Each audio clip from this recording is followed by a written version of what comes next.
Assalamualaikum warahmatullahi wabarakatuh. Bagaimana kabar anak ustazah hari ini? Semoga selalu dalam lindungan Allah Subhanahu wa taala. Baiklah nak, hari ini kita akan belajar BMR Budaya Melayu Riau. Buka bukunya halaman 134, kita akan masuki materi baru. Dengarkan video pembelajaran ustazah. Baiklah nak, materi kita pada hari ini adalah tumbuhan obat tradisional. Untuk yang pertama kita harus mengetahui apa itu pengertian tumbuhan obat tradisional. Bisa saya perhatikan di papan tulis, silahkan saya catat ke buku catatannya ya. Yang pertama pengertian yaitu tumbuhan obat tradisional pada prinsipnya ialah tumbuhan yang diyakini bisa mengobati dan memiliki khasiat obat yang telah digunakan secara turun-temurun. Nah, secara turun-temurun, cara nenek moyang kita sudah pernah digunakan sehingga kita gunakan sampai saat sekarang ini. Contoh yang sederhananya apa? Nah, contohnya ketika kita demam dikompres dengan bawang-bawangan, dengan daun-daunan, atau ketika kita flu, kita menggunakan obat tradisional dari bahan alam, dari tumbuh-tumbuhan. Nah, itu sudah dari turun-temurun. Dan tumbuhan obat ini bisa Anda perhatikan di halaman 134. Tumbuhan obat ini secara umum dapat didefinisikan menjadi 3 bagian. Yang pertama, tumbuhan yang sebagian, tumbuhan yang seluruh, atau dan terakhir tumbuh eksudat isi sel. Maksud di sini adalah terkadang ada tumbuhan yang kita gunakan hanya sebagian saja. Ada tumbuhan seluruhnya, batangnya bisa kita gunakan. Ada tumbuhan hanya isinya yang bisa kita gunakan. Nah, tidak semua tumbuhan bisa kita gunakan untuk obat. Terkadang ada beberapa tumbuhan itu tidak baik untuk kita konsumsi dan tidak baik untuk obat. Itu bisa mengakibatkan racun. Tetapi tumbuhan ini tidak digunakan sebagai obat, bahan atau ramuan obat. WHO bisa Anda perhatikan di halaman 134. Apa itu WHO? World Health Organization meyakini tanaman yang digunakan dengan tujuan pengobatan dan merupakan bahan asli dalam pembuatan obat herbal. Jadi tanaman-tanaman yang digunakan dari bahan-bahan asli, bahan-bahan alam itu adalah tanaman atau pengobatan secara herbal, secara alami, tanpa ada kita campur zat-zat kimia yang berbahaya dalam tubuh. Menggunakan tanaman, pengobatan secara tanaman, menggunakan tanaman obat ini itu secara alami, itu dinamakan obat herbal, baik untuk dalam tubuh kita. Tetapi karena kita berada di bumi lancang kuning ini, biasanya masyarakat Melayu itu selalu menjadikan tumbuhan obat sebagai bagian dari konsep pembangunan. Jadi setiap kita ingin membangun rumah selalu terpikirkan, oh ini untuk apotek hidup, untuk tanaman-tanaman obat, oh ini untuk bunga. Selalu berdampingan ketika ingin membuat rumah, selalu berdampingan untuk membuat tanaman-tanaman. Biasanya tanaman yang berisi obat-obatan itu biasanya disebut dengan apotek hidup. Dan juga penanaman tanaman obat ini paling utama yang menjadi tanaman wajib adalah tanaman yang dianggap memiliki kekuatan spiritual. Salah satu contohnya nih, anak ustazah nih ada menanam daun bidara.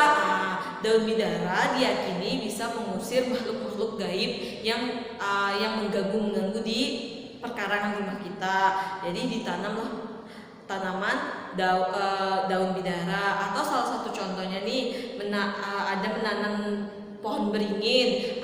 Pohon beringin itu sangat tidak dianjurkan untuk menanam di depan rumah karena bisa diyakini bisa mengundang makhluk-makhluk gaib. Jadi biasanya masyarakat Melayu itu menanam tumbuhan yang memiliki kekuatan spiritual yang melawan makhluk gaib, yang melindungi seisi rumah. Dan bisa Anda perhatikan di halaman 135, di Indonesia tumbuhan obat sering dikategorikan sebagai tanaman biofarmaka. Itu di Indonesia sering dikatakan biofarmaka. Dan juga dalam pemanfaatan tanaman biofarmaka ini mencakup 15 jenis tanaman yang meliputi jahe, laos, kencur, kunyit, lempuyang, temulawak, temu ireng, temu kunci, dilingo, deringo, kapulaga, mengkudu, mahkota, dewa, keji beling, sambiloto, dan lidah buaya. Ini adalah tanaman-tanaman 15 jenis tanaman biofarmaka. Dan juga dalam pemanfaatan obat, orang Melayu selalu mengolahnya dalam suatu proses yang biasanya kita karena mengolahnya kan ini ada tanaman daun bidara, apakah kita langsung kita gunakan? Tidak, tentu kita proses atau kita giling atau kita remes. Nah, itu mau kita giling daunnya, lalu kita airnya kita mau kita gunakan untuk mandi atau menyiram perkarangan rumah, itu kan butuh proses itu dikatakan dengan ramuan.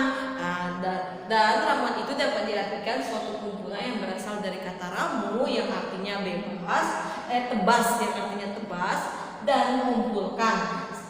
Bermakna ramuan itu artinya sekumpulan bahan-bahan yang dipakai untuk pembuatan obat. Nah, itu tadi pengertian tanaman obat. Bisa anak sudah perhatikan di gambar berikut ini adalah jenis-jenis tumbuhan obat tradisional. Nah, ini adalah termasuk jenis-jenis obat tradisional ya nak. Yang B itu adalah jenis-jenis tumbuhan obat. Jenis-jenis tumbuhan obat ada berapa sih nak? Nah, jenis-jenis tumbuhan obat yang kita pelajari di buku BMR ini, Budaya Melayu Riau ini, ada dua. Ada tumbuhan obat sekitar rumah yang tadi saya jelaskan di pengertian tadi. Orang Melayu selalu menanam tanaman obat itu beriringan dengan membangun rumah. Dan ada yang kedua, tumbuhan obat yang berada di alam. Jadi tanpa kita harus tanam, sudah ada di alam.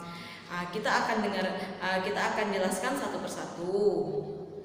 Untuk yang pertama, sudah akan menjelaskan tumbuhan obat sekitar rumah. Bisa sudah buka halaman 136.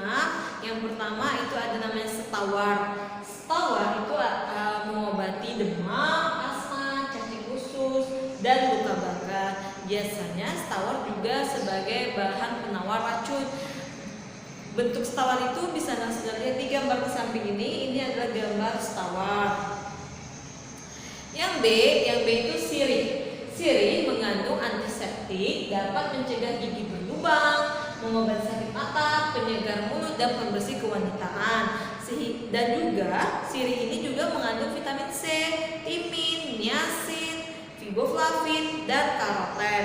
Di sirih ini, gambar sirih bisa Anda perhatikan di gambar sebelah ini. Nah, ini adalah bentuk gambar sirih. Yang lanjut kita yang C itu pinang. Pinang itu adalah salah satu obat penyakit ayan ataupun anemia, bengkak, cacingan, dan bisa juga sebagai pasta gigi. Biasanya pinang ini banyak kegunaannya. Akarnya bisa kita gunakan, buahnya bisa kita gunakan. Bisa Anda sudah perhatikan di gambar sebelah ini adalah pohon pinang.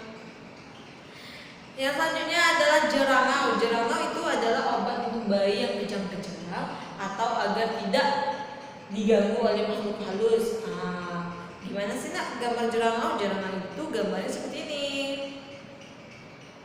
Oke, kunyit. Kunyit itu adalah bahan untuk bumbu masak, penyedap makanan ataupun pengawet makanan. Dan warna alami bagi makanan. Kunyit itu seperti gambar di samping ini. Ini adalah gambar kunyit. Yang terakhir ada jambu biji. Jambu biji itu salah satu obat untuk sakit perut, dan penggunaannya, cara penggunaannya adalah daun jambu biji yang masih muda ditumbuk hingga halus, kemudian direbus dan ditambahkan sedikit garam jantan. Bagaimana sih gambar jambu biji? Jambu biji ini dia nak, gambar jambu biji. Hasil rebusan jambu biji ini dapat diminum. Bisa juga digunakan untuk menaikkan trombosit bagi penderita penyakit yang demam berdarah. Itu adalah gambar jambu biji. Oke, nah kita lanjut yang kedua. Kedua itu ada tumbuhan obat yang berada di alam. Ada resam. Resam itu seperti gambar di bawah di samping ini. Nah, ini adalah gambar resam. Resam itu salah satu obat tumbuhan yang berada di alam dan kegunaannya untuk demam. Obat demam ini. Yang kedua, keduduk atau biasanya disebut dengan si keduduk. Ini digunakan obat luka, sariawan, keputihan, pendarahan, rahim. Nah, kedudu ini seperti ini. Nah, ini adalah gambar kedudu. Yang ketiga itu selasi. Selasi ini mungkin gak asing ya bagi anak ustazah. Selasi itu sering kita gunakan, sering kita manfaatkan, apalagi di bulan-bulan suci Ramadan. Nah, biasanya buka puasa pasti minum ada biji selasinya. Nah, ini seperti ini biji selasinya, nak. Nah, selanjutnya ada nama capo. Nah, capo itu adalah obat penurun demam, flu, dan mengembalikan stamina tubuh. Kalau lagi tubuhnya kurang fit, kita minum capo, itu insya Allah fit kembali. Daun caponya itu direndam dengan air panas, hasil rendamnya lalu kita minum. Nah, inilah bentuk gambar capo. Ada lagi namanya bunglai. Bunglai itu adalah obat pendingin badan. Tumbuhan ini digunakan sebagai perlengkapan dalam upacara ritual yang digunakan bersamaan dengan jeramau, cekeru, dan sedingin. Nah, bunglai ini bentuknya seperti ini, nak. Ada lagi yang selanjutnya itu akar tunjuk langit. Nah, akar tunjuk langit ini adalah bentuk tumbuhannya adalah emang seperti dia menunjuk ke atas, tunjuknya emang seperti tunjuk ke atas. Nah, maka dari itu dikatakan akar tunjuk langit karena tumbuhnya menunjuk ke atas. Bisa sudah perhatikan di gambar ini adalah salah satu contoh bentuk tumbuhan akar tunjuk langit. Apa sih kegunaannya? Kegunaannya sebagai mengobati sesak napas, sakit pinggang, dan juga nyeri-nyeri. Lalu yang G ada tumbuhan bangun-bangun. Bangun-bangun ini untuk kesehatan kesehatan ibu bagi yang menyusui, untuk kesehatan ibu hamil pasca melahirkan ataupun mempelancarkan ASI ibu yang menyusui tadi, nak. Nah, inilah seperti inilah daun bangau.